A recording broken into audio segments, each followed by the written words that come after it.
أنا قبالة هذا الطور هذا العجل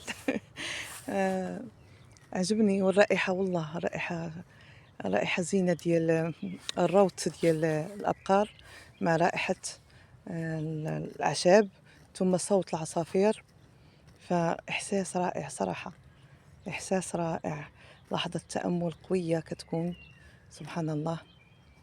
فما كرهتكمش أسماء، أمينة، البنات كلهم ما كرهتكمش تكونوا معايا ونجلسوا نعملوا واحد الحفل ديال الشواء هنا، علاش لا، وشايات.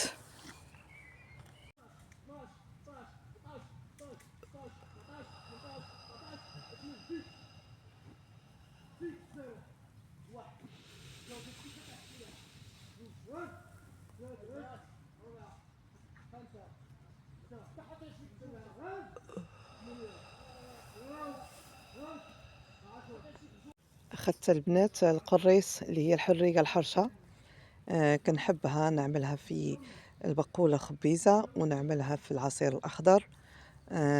كتير مهمة، ونخليها تقرصني في الجلد ديالي، لأنها كترفع الجهاز المناعي، كترفع المناعة بسرعة.